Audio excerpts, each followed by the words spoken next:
I wanted to show them how untraffickable and unvictimizable I am. I wanted to be the thing that they didn't want for me. I wanted to be alive and joyous.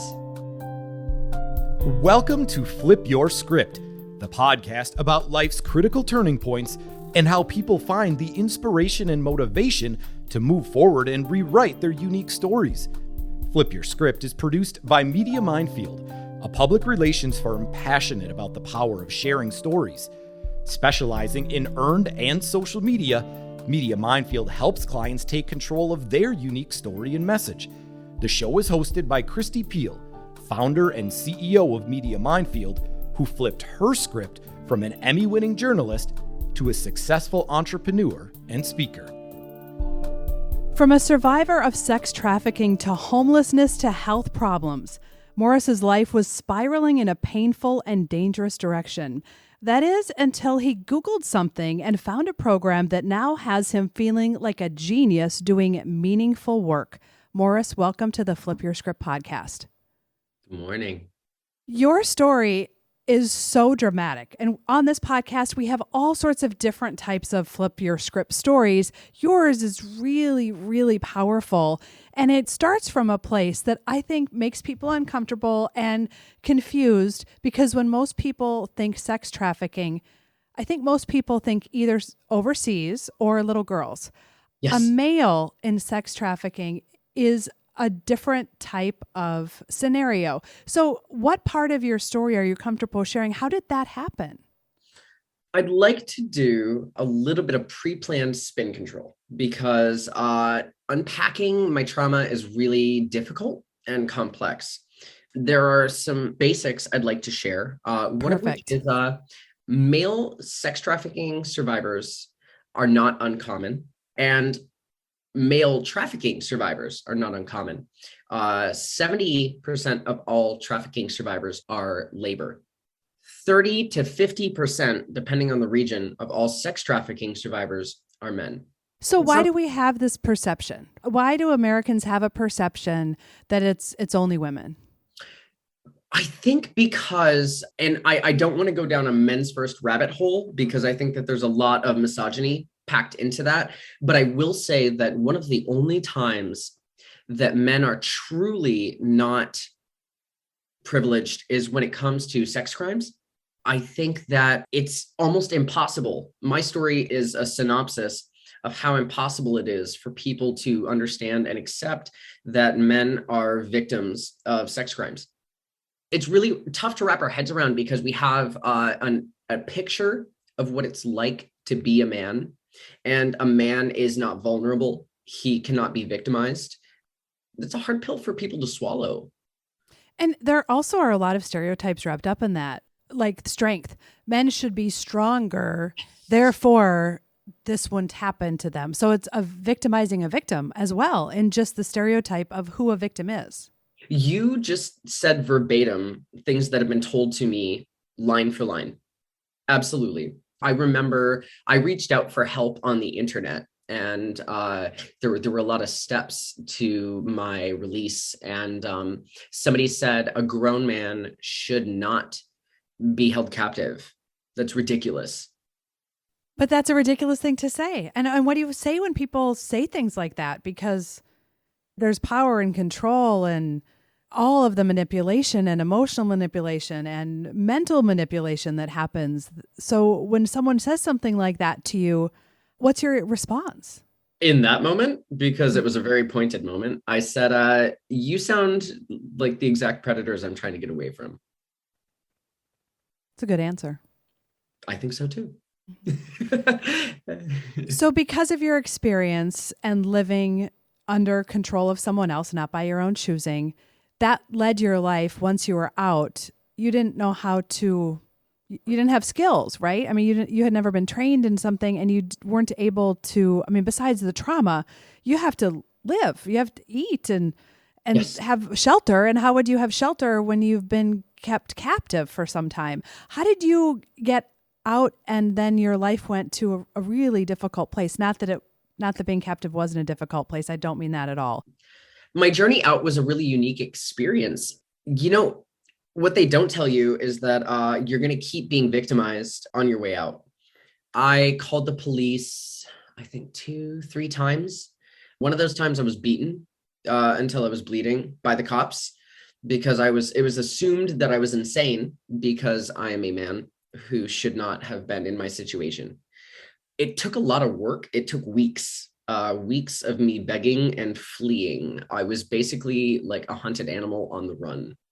Eventually, I took it upon myself to walk across the Oakland Bridge from San Francisco to Oakland on a partition, maybe 2 or 3 feet wide, on a 5-lane highway.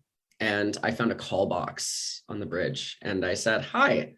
And I detailed my name and my address. And I said, I'm a trafficking survivor. I said, and I just want to leave the city. And trooper hit the bridge and he wound through side by side to block off all the lanes.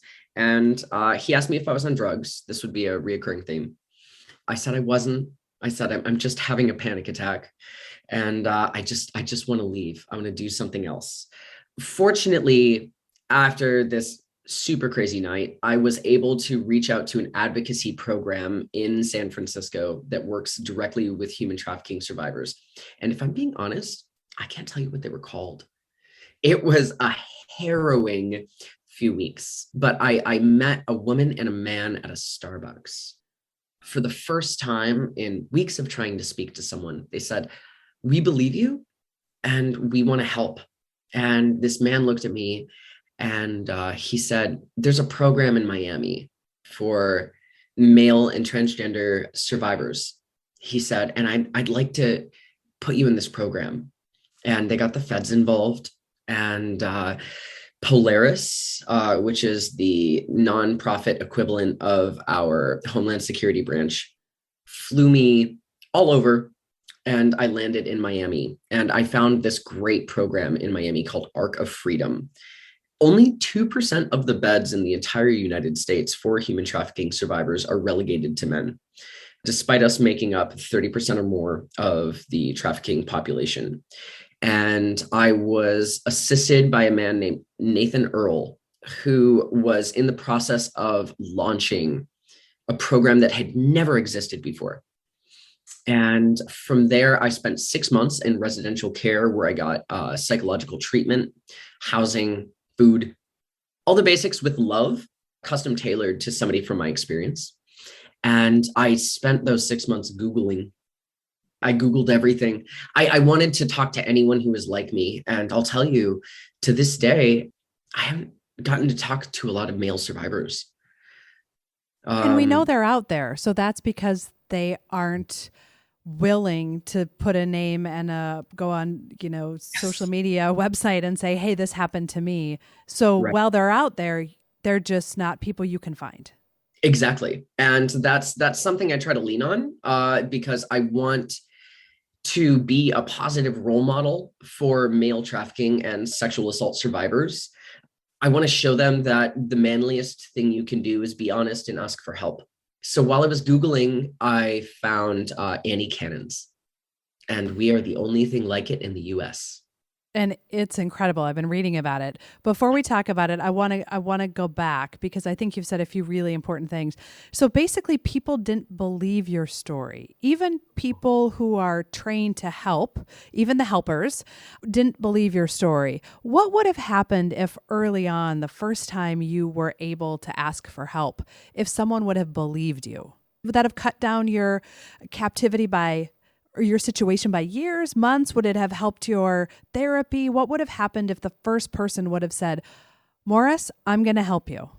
How frank am I allowed to be? Please be frank as much as you're willing to be.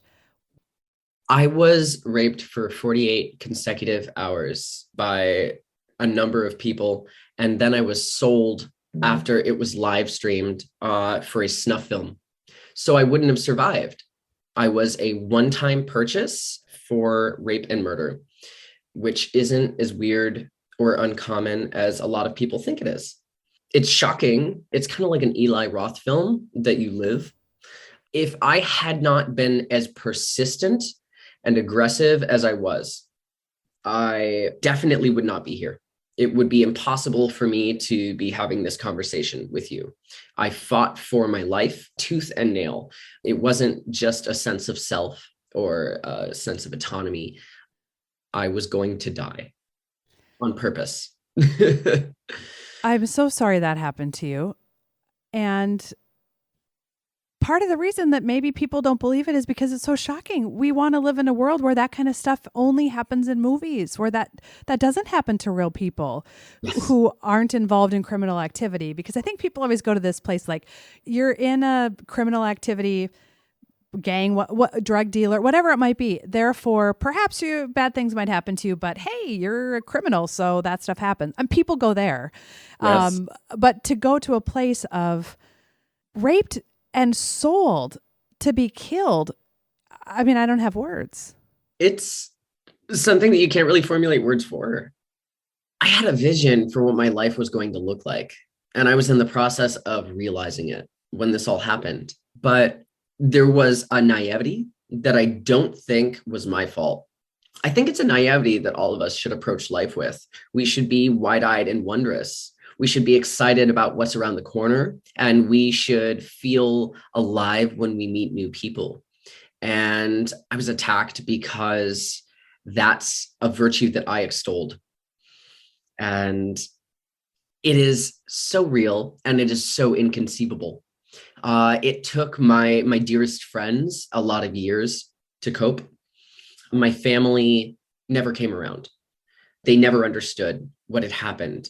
When I was first engaged by law enforcement, I was provided a ticket to my home city, and my mother dropped me off at a homeless shelter because she thought I was having a psychotic break, and she was nervous to have me in her house as I tried to explain to her what had happened. We're not close still, but that's a snapshot of what many trafficking survivors go through, because it is such an inconceivable crime. It's beyond words and beyond reason, and it is so extreme that it is difficult for people who love the most to love it all.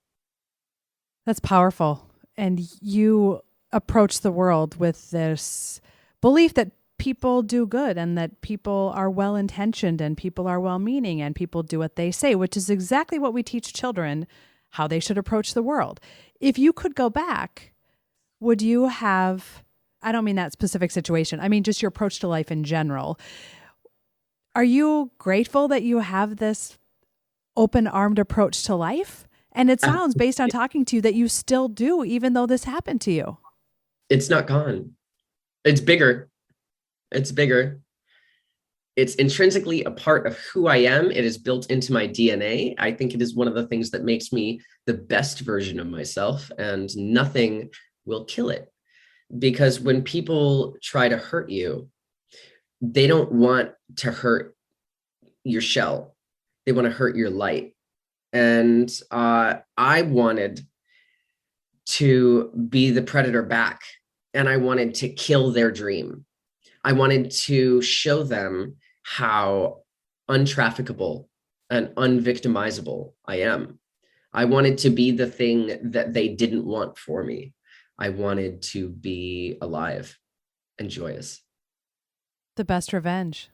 The best revenge. And I have said that verbatim many times. So thank you. That is, it's like you pulled that out of my heart song. The best revenge is to be happy. I want to show them that nothing they do has any impact. Are they in prison? Did they get arrested? That is such a great question. I had numerous interviews with Homeland Security. The DOJ got involved. It was messy. And you know what I can tell you is most cases go unsolved. I gave names, I gave addresses, and I was told early on, you may never hear from us again. We will call you to the stand if it comes up. It may be maybe months, it may be years. I did everything I could, but you just said verbatim my justice, right? To live a good life. So you don't need it. I don't need it. I would have wanted it, honestly. I wish I had that a little bit. It's always going to be a part of me, but I hurt them in the worst possible way by not hurting myself. I sought joy. And if they're still out there, Yes. are you concerned that they're doing this to other people and that someday you're going to walk down the street and turn around and there they are again? Without question. I do not live in the Bay Area where my experiences initially happened, but I'm moving there next spring because I work for a company in Oakland doing amazing things. And I think about it a lot. I think about returning to my stomping grounds. I think about running into somebody at the grocery store or going to get a cup of coffee, and you just lock eyes with someone who is directly involved in the worst days of your life. But I also know that I have tools under my belt now, thanks to the course that my life took, that will make me a very fierce opponent. And you look at their eyes, they're going to look dark and evil, and they're going to look at yours and they're going to see light and joy. Absolutely. I agree. So this is a great transition to get to, okay, so we're in Miami, you're in Yes. this place where they're trying to help you, and then you're Googling and you find AnnieCannons, and that leads us to, I mentioned at the beginning, you're a genius, you're brilliant, you're someone who has all these skills, and you're proving that no matter what, people can't take that away from you. But these people probably saved your life, saved the future of your life, maybe not saved it because you saved it yourself, but took it on a trajectory of success. I love that you said you saved it yourself. It means a lot when allies say that, because survivor complexes are rife, especially in this industry. Human trafficking is so interesting. Victims of organized crime are very interesting. And I love it when allies remind us that we had a part in it. I found AnnieCannons on accident, and they had a training program for survivors of human trafficking and gender-based violence. And they don't require you to know how to turn on a computer at all. We operate under the assumption that we are all inherently brilliant and capable of impossible things. And I had a colleague who was running a yoga session not so many months ago. And she said, in our free talk time, I said, "How did you find AnnieCannons?" She said, "I was at a conference for survivors, and Laura got up on stage, that's our CEO, and she said, 'I'm here to make survivors rich.' And she said, I was sold." She said, "I hooted and hollered from the back row. I wanted that. I didn't just want to be rich. I wanted to have an untrafficable amount of wealth and influence because I was brilliant." And people who don't even know how to turn on computers are taught from day one how to become expert typists, how to utilize data management. We are trained into data analysis in our first phase. We learn the fundamentals of computer programming. We learn HTML. We learn CSS. I am currently deeply immersed. I'm talking 12 hours a day. Oh, it's crazy. In JavaScript, which is one of the most in-demand programming languages in the US. We graduate as React certified developers. And this is a really important number. The average base pay for a junior first-year React developer in the Bay Area is $90,000 a year. The average national pay is $120,000 to $150,000 a year, because we build things with our mind. And AnnieCannons believes that we're all just that smart. And it's actually just that simple. And the cycle has to be broken with tools that we built for ourselves. It's so hard to find an out, right? Because we get cushioned. We're given a pillow, maybe a minimum wage job, maybe a really rundown apartment. These are best case scenarios for most survivors. I don't want that. I want to be a homeowner. I want to walk my dog in a nice city, in a nice park. I want to get married. I want to have dreams and aspirations. I want to take a painting class. I don't want to do the least amount that isn't me being trafficked. I want to do the most. And people coming out of trafficking, how do you get a job? I mean, what a brilliant concept for someone to say, not just these folks have value and they're really intelligent. We just need to train them. And I suspect that believing that you are worth dreams and aspirations and wealth is part of a fantastic part of therapy, whether it's traditional therapy or not traditional therapy, but all the things that the victimizers were trying to do to you, Yes, AnnieCannons is exactly the opposite message. exactly. Absolutely. Part of the crime, the accidental crime of the public, is a savior complex can only exist with a victim. And AnnieCannons is a trauma-informed environment that extols the virtue of the survivor. And the survivor has been hurt, but can't be hurt again because they found their way and they fought through, and it's beautiful, right? It's very difficult to explain to people that are deeply invested in the trauma porn of a tragedy how important it is for that person to look like you. Because the moment that a survivor looks like you, not you, but you, just a general in the Collective yes, you. a collective you. The moment that a survivor looks like you, your story goes from entertaining to traumatizing. It's very stressful. It could be your child. It could be you. 90% of survivors are victims of someone they knew very, very well. A family member, a loved one, a close friend. So we break out of that shell. We move people alongside their peers instead of behind them. And that's what's so important. It's the rest of your life is just waiting for someone to trust that you are more than the least of us. I get that the meek will inherit the earth, but I'm tired of being meek. I want to be great. You are great. Thank you. I'm working on it. I have two goals over the course of the next 10 years. I want to make $250,000 a year, and I want to be on a magazine cover because I built something that was so beautiful and so important that it had to be talked about.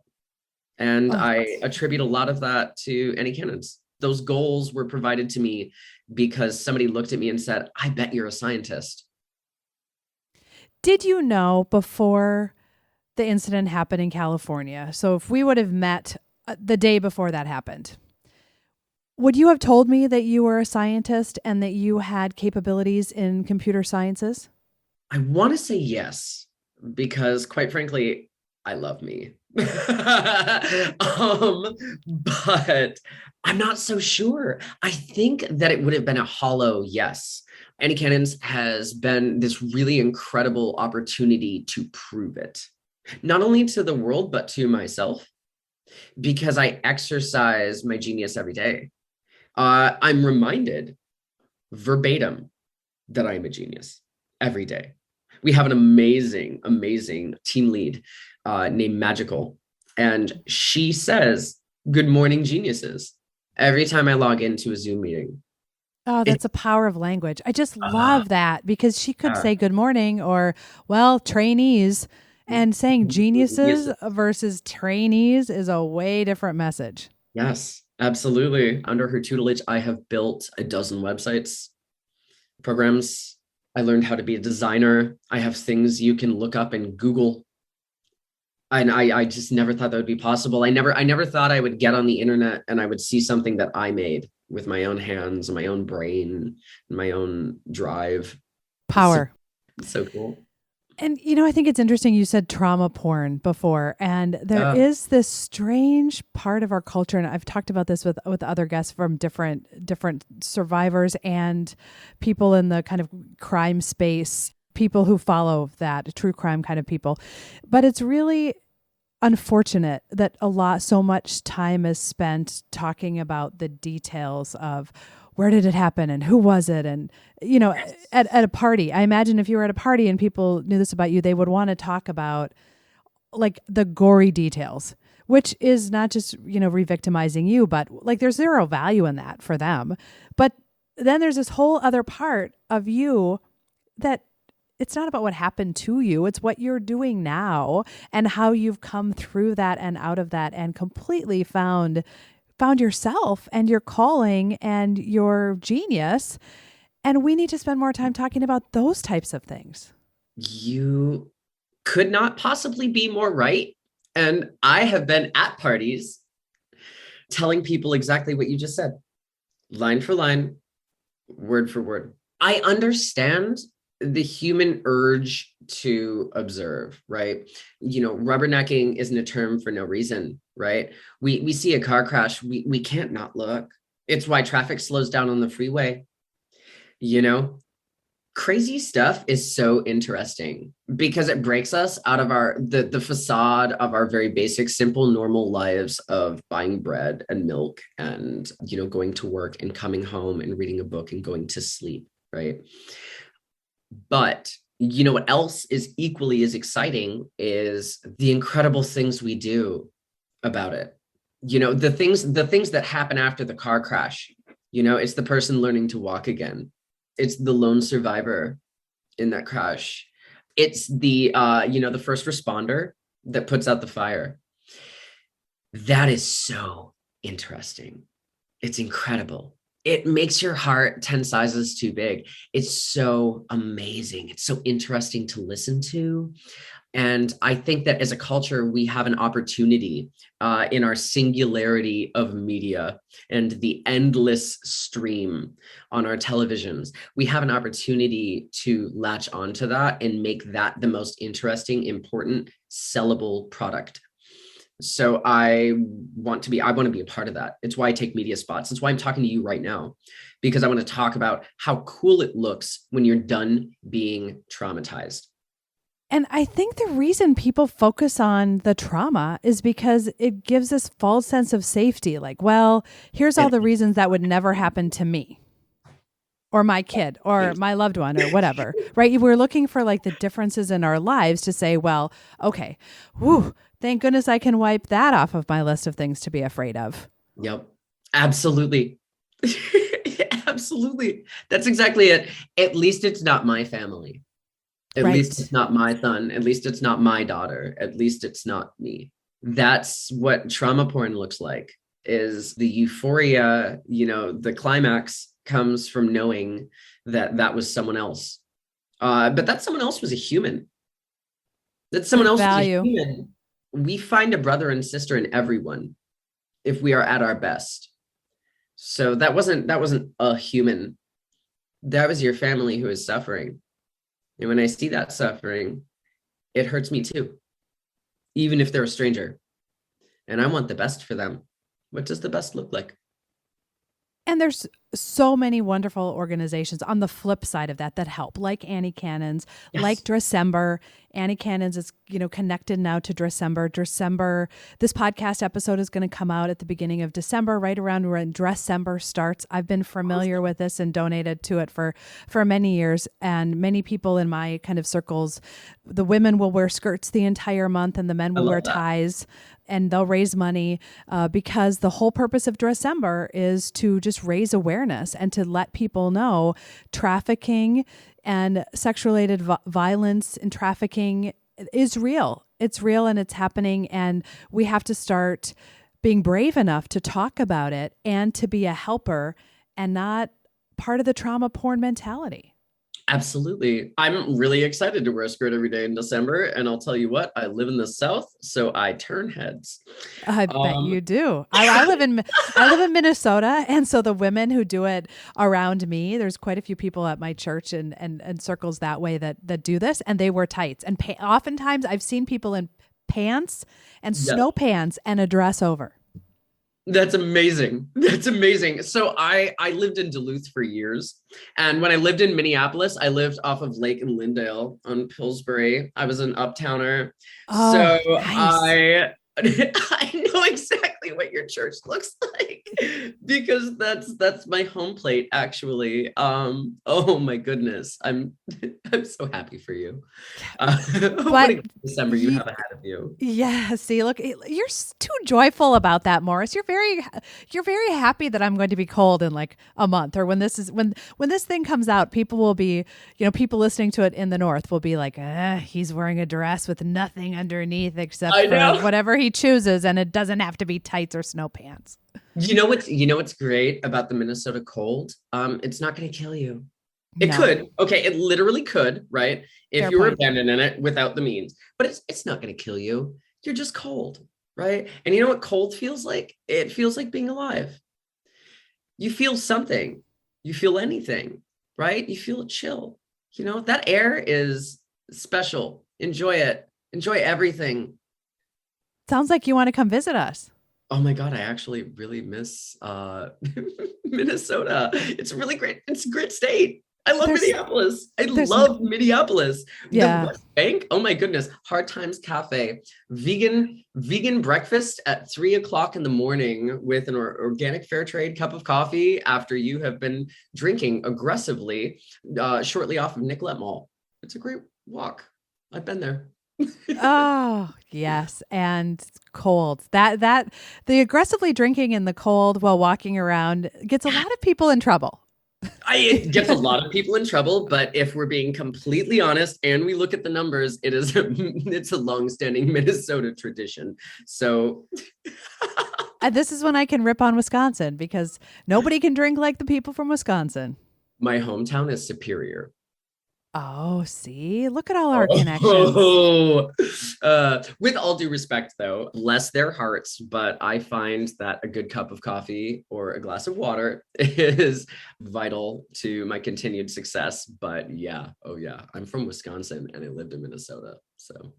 You know all the things about that. You know what it's like to drive by a bar and see just snowmobiles out front. Yeah. Yes, that's a real thing. Yeah, if you're in the South, you've never heard of this, but that's a real thing. Oh my God. Okay. You just brought back a flood of images and memories into my mind. And I'm warmed by this conversation because yes, there are so many snowmobiles outside of bars, and such a small percentage of the US population knows that that's totally normal.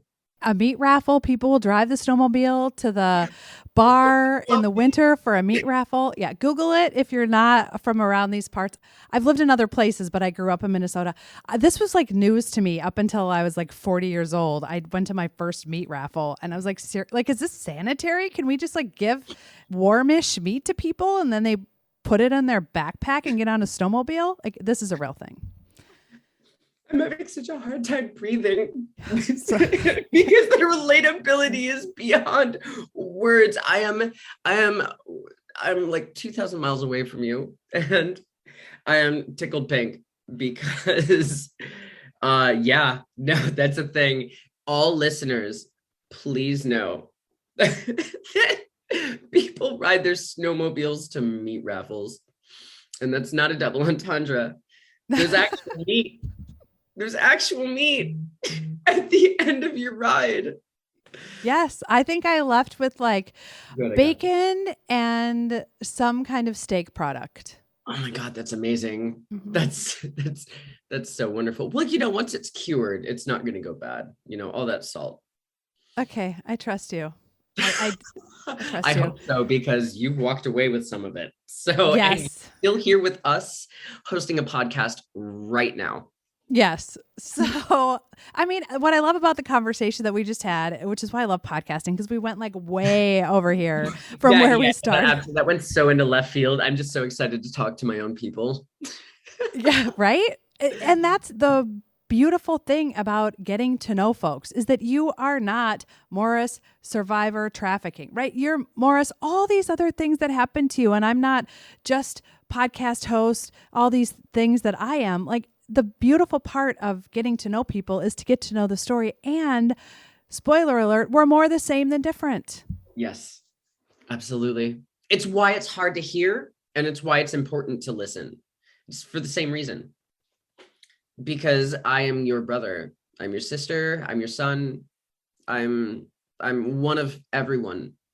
And don't look away. Look towards. And listen, like you said, listen to the stories, believe the stories. Yeah. And look to the future with me. Don't stare at me. That's good. There's about like 25 quotes that you could be like a meme machine because you just keep like dropping these quotes that are just, could be all over the internet. So maybe that's why you'll be on the front of a magazine, because you came up with all these quotes that people are out there talking about. You're like Ted Lasso. Okay. Wonderful show. I love Ted Lasso. I think he's an inspiration, and I happy cry pathologically when I watch it. The director of creative giving with AnnieCannons, Joy, her name is Joy because she is a joy to talk to and be around, told me that I have the heart of a poet, and I would love it if I could be more memes. So I want to build something so valuable and important that people feel compelled to meme it. Fantastic. I have lofty goals. I love everyone should have lofty goals. We're on this planet. Let's make it count. Absolutely. Speaking of memes, I heard you do quotes. I do quotes. What a perfect way to segue. What is the quote that has motivated you to flip your script? Oh my, I have such an important one. It's been so valuable for me over the years. Khalil Gibran wrote, "For all my years in exile, I regret nothing. For any man who would seek truth and proclaim it is bound to suffer. It is through my suffering that I may know the sorrows of my fellow man. Neither persecution nor exile have dimmed the vision within me." Wow, that's incredible. It's from the prophet. So if any listeners haven't read it, read it.